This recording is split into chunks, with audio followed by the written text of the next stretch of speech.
નમસ્કાર મિત્રો દેશ અને દુનિયાના સુપરફાસ્ટ સમાચારમાં તમારું સ્વાગત છે। જૂનાગઢથી સૌથી મોટા સમાચાર સામે આવ્યા। ગિરનાર પ્રવાસીઓ માટે મોટા સમાચાર। જૂનાગઢના ગિરનાર પર્વત પરની રોપવે સેવા આગામી સપ્તાહમાં 3 દિવસ માટે બંધ રહેશે। મેન્ટેનન્સની કામગીરીને કારણે 7મી, 8મી અને 9મી ઓક્ટોબર એમ 3 દિવસ રોપવે સુવિધા સંપૂર્ણપણે બંધ રાખવાનો નિર્ણય લેવામાં આવ્યો છે। આ સમયગાળા દરમિયાન પ્રવાસીઓ રોપવેનો લાભ લઈ શકશે નહીં। જાળવણી પૂર્ણ થયા બાદ 10મી ઓક્ટોબરથી રોપવે સેવા ફરીથી શરૂ કરવામાં આવશે। મિત્રો, અન્ય મહત્વના સમાચારની વાત કરીએ તો કડાણા ડેમ પર હાઈ એલર્ટ ઉપર જોવા મળ્યો છે। કડાણા ડેમ ભરપૂર વરસાદથી 100% ભરાઈ ગયો છે। 4 ઓક્ટોબરે હાઈ એલર્ટ ઉપર હતો। 11,075 ક્યુસેક આવક સામે 10,200 ક્યુસેક પાણી છોડાયું છે, જેથી ખેડૂતોને રાહત મળી છે। અરવલ્લી, મહીસાગર, સાબરકાંઠા, મહેસાણા, બનાસકાંઠા જિલ્લાઓમાં સુજલામ સુફલામ કેનાલ ખુલ્લી હોવાથી સિંચાઈ અને ભૂગર્ભ જળ રિચાર્જમાં મદદ મળી રહ્યા છે। કડાણા ડેમથી 13,000 હેક્ટર જમીનને લાભ થયો છે। મિત્રો, અન્ય મહત્વના સમાચારની વાત કરીએ તો કર્ફ્યુ, ઇન્ટરનેટ બંધ, સોશિયલ મીડિયા ઉપર પ્રતિબંધ। સરકારે કટકના ઘણા બધા ભાગોમાં સોશિયલ મીડિયા પર પ્રતિબંધ મૂકી દીધો છે। ઘણા વિસ્તારોમાં ઇન્ટરનેટ સેવાઓ બંધ છે અને 13 પોલીસ સ્ટેશન વિસ્તારમાં કર્ફ્યુ લાગુ કરવામાં આવ્યો છે। દરમિયાન વીએસપી અને બીજેપીએ બંધનું એલાન આપ્યું હતું। વિસર્જન શોભાયાત્રા દરમિયાન મોટા અવાજે સંગીતો વાગવા સામે વાદો ઉઠાવ્યા બાદ કટકના દરગાહ બજારમાં તોફાનો ફાટી નીકળ્યા। આ તોફાનોમાં કટકના ડીસીપી સહિત અનેક લોકો ઘાયલ થયા છે। મિત્રો, અન્ય મહત્વના સમાચારની વાત કરીએ તો BSNLના 4G ટાવરને 5Gમાં અપગ્રેડ કરવામાં આવશે। દેશની સરકારી ટેલિકોમ કંપની BSNL ટૂંક સમયમાં તેના 4G નેટવર્કને 5Gમાં અપગ્રેડ કરશે। કેન્દ્રીય ટેલિકોમ મંત્રી જ્યોતિરાદિત્ય સિંધિયાએ રવિવારે કુટિલ્ય ઇકોનોમિક એન્ક્લેવ 2025માં આ જાહેરાત કરી હતી। તેમણે કહ્યું છે કે આગામી 6 થી 8 મહિનામાં બધા BSNL 4G ટાવર્સને 5Gમાં રૂપાંતરિત કરવામાં આવશે, જે સમગ્ર દેશમાં હાઈ સ્પીડ ઇન્ટરનેટ એક્સેસ પ્રદાન કરશે। મિત્રો, અન્ય મહત્વના સમાચારની વાત કરીએ તો અમદાવાદમાં મોડી રાત્રે વરસાદ। વાવાઝોડા શક્તિની અસરથી અમદાવાદમાં મોડી રાત્રે વરસાદ પડ્યો। હાલ ચક્રવાત દ્વારા નલિયાથી 770 કિલોમીટર દૂર છે અને 7 ઓક્ટોબરે તે નબળું પડ્યું છે। 8 ઓક્ટોબરે જામનગર, દ્વારકા, પોરબંદર, સુરત, નવસારી અને વલસાડમાં વરસાદની ચેતવણી આપવામાં આવી છે। માછીમારોને દરિયો ન ખેડવાની સૂચના આપવામાં આવી છે। મોડી રાત્રે અચાનક વરસાદ શરૂ થતાં માર્ગો પર ખાસ કરીને દ્વિચક્રી વાહન ચાલકો હાલાકીમાં મુકાયા હતા। મિત્રો, અન્ય મહત્વના સમાચારની વાત કરીએ તો દાર્જિલિંગમાં ભારે વરસાદ અને ભૂસ્ખલનમાં મૃત્યુ આંક વધીને 23 થયો।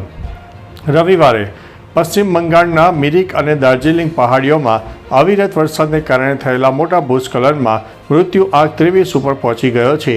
અનેક લોકો ઘાયલ થયા છે। ભૂસ્ખલનના કારણે ઘણા ઘરો ધરાશાયી થયા છે અને રસ્તાઓને નુકસાન થયું છે, જેના કારણે વાહન વ્યવહાર ખોરવાઈ ગયો છે। ઘણા દૂરના ગામોનો સંપર્ક તૂટી ગયો છે અને સેંકડો પ્રવાસીઓ ફસાયા છે। મિત્રો, અન્ય મહત્વના સમાચારની વાત કરીએ તો ભૂકંપના જોરદાર આંચકા। રવિવારે મોડી રાત્રે જમ્મુ અને કાશ્મીરના ડોડા જિલ્લામાં ભૂકંપના આંચકાથી રહેવાસીઓ હચમચી ગયા। સવારે લગભગ 2:47 જ્યારે લોકો સૂતા હતા ત્યારે ભૂકંપના આંચકા અનુભવાયા, ત્યારે બધા બહાર દોડી આવ્યા। સદનસીબે ભૂકંપની તીવ્રતા ઓછી હતી, જેના કારણે નોંધપાત્ર નુકસાન થયું નહીં। 3.6ની તીવ્રતાના ભૂકંપનું કેન્દ્ર જમીનથી 5 કિલોમીટર નીચે હતું। કેટલાક ઘરોમાં તિરાડો પણ પડી ગઈ છે। મિત્રો, અન્ય મહત્વના સમાચારની વાત કરીએ તો મગરો વચ્ચે 2 બાળકો ઢાઢર નદીમાં તણાયા। વડોદરા જિલ્લાના પાદરા તાલુકાના કોટના ગામે 5 ઓક્ટોબરે દુર્ઘટના બની, જ્યાં કરજણના વીરજયથી કોટના જતા કોઝવે પર બાઇક ઢાઢર અને વિશ્વામિત્રી નદીમાં વહી ગઈ। અચાનક વધેલા પ્રવાહથી 2 બાળકો લાપતા છે, જ્યારે દંપતી હિતેશભાઈ પડિયાર અને વૈશાલીબેનને બચાવી લેવાયા છે, જેમને વડુ હોસ્પિટલમાં દાખલ કરાયા છે। SDRFની ટીમ શોધખોળ કરી રહી છે। હજુ બાળકો મળ્યા નથી। મિત્રો, અન્ય મહત્વના સમાચારની વાત કરીએ તો ગુજરાતના માથેથી મોટો ખતરો ટળ્યો છે। વાવાઝોડું શક્તિ હાલ દ્વારકાથી 960 કિલોમીટર દૂર છે અને 10 કિલોમીટર પ્રતિ કલાકની ઝડપે પશ્ચિમથી દક્ષિણ પશ્ચિમ તરફ આગળ વધી રહ્યું છે। હવામાન વિભાગે માછીમારોને 5 દિવસ દરિયો ન ખેડવાની સૂચના આપી છે। વાવાઝોડાની અસરથી દરિયાકાંઠે ભારે પવન અને વરસાદની સંભાવના છે, 8 અને 9 ઓક્ટોબરે કેટલાક જિલ્લામાં વરસાદ થવાની શક્યતા છે. મિત્રો, અન્ય મહત્વના સમાચારની વાત કરીએ તો એસવીપી હોસ્પિટલના લોન્ડ્રી વિભાગમાં આગ. અમદાવાદના એલિસ બ્રિજ વિસ્તારમાં આવેલી એસવીપી હોસ્પિટલમાં આગ લાગવાની ઘટના બની. પ્રાથમિક માહિતી મુજબ હોસ્પિટલના લોન્ડ્રી વિભાગમાં આગ પ્રજ્વલિત થઈ હતી. ઘટનાની જાણ થતાં તાત્કાલિક ફાયર બ્રિગેડ વાહનો ઘટના સ્થળે પહોંચી ગયા હતા. હોસ્પિટલ સ્ટાફે આસપાસના વિભાગમાં સુરક્ષા પગલાં લઈ લીધા છે અને હાલ કોઈ જાનહાનિના સમાચાર નથી અને તપાસ ચાલુ છે. મિત્રો, અન્ય મહત્વના સમાચારની વાત કરીએ તો કેનાલમાં મેન્ટેનન્સ, 3 દિવસ પાણી કાપ. ભાવનગરમાં કેનાલમાં મેન્ટેનન્સ કામને કારણે ભાવનગરના ઘણા વિસ્તારોમાં પાણી કાપ મૂકવામાં આવ્યો છે.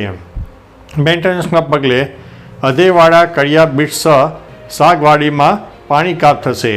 ભરતનગર અને ગાયત્રીનગરમાં પણ પાણી નહીં મળે. બુધવારે તરસમિયા, અકવાડા, બાગ યોગીનગરમાં પણ પાણી કાપ રહેશે. 3 દિવસ સુધી સતત પાણી કાપના કારણે લોકોની દિનચર્યામાં અસર થશે. મિત્રો, અન્ય મહત્વના સમાચારની વાત કરીએ તો ગિરનાર જંગલમાં ફરીથી ચંદન ચોરીનું કારસ્તાન સામે આવ્યું છે. ગિરનારના ખોડિયાર રાઉન્ડમાં દાતાર જંગલમાં ચંદન તસ્કરીનો બીજો બનાવ સામે આવ્યો છે. શંકાના પગલે વન વિભાગે એલર્ટ રહીને એક શખ્સને રંગે હાથે ઝડપી લીધો છે, જ્યારે સાથીઓ ભાગી ગયા છે. ઓપરેશન ચંદન હેઠળ વેરાવળ, રાજકોટમાં તપાસ શરૂ થઈ છે. ગિરનારના અમૂલ્ય ચંદન વૃક્ષોની લાખોની કિંમત લક્ષી પરપ્રાંતીય ગેંગો તસ્કરી કરે છે. મિત્રો, અન્ય મહત્વના સમાચારની વાત કરીએ તો પૂર અને ભૂસ્ખલનને કારણે 80 લોકોના થયા છે મોત. નેપાળમાં ભૂસ્ખલન અને પૂરને કારણે 2 દિવસમાં 52 લોકોના મોત થયા છે, જ્યારે ઘણા લોકો ગુમ થયા છે. પૂર્વી નેપાળના ઇલમ જિલ્લામાં સૌથી વધુ 37 લોકોના મોત થયા છે. દરમિયાન રવિવારે રાત્રે ભારે વરસાદને કારણે બંગાળના દાર્જિલિંગમાં પૂર અને ભૂસ્ખલનમાં 28 લોકોના મોત થયા છે. મોટાભાગના મૃતકો મિરિકના હિલ સ્ટેશનમાં હતા. પુલ તૂટી પડવાથી મિરિકનો સિલિગુડી સાથેનો સંપર્ક પણ તૂટી ગયો છે. તો ચાલો મિત્રો, ફરીથી દેશ અને દુનિયાના સુપરફાસ્ટ સમાચાર લઈને મળતા રહીશો. ત્યાં સુધી અમને રજા આપશો. નમસ્તે.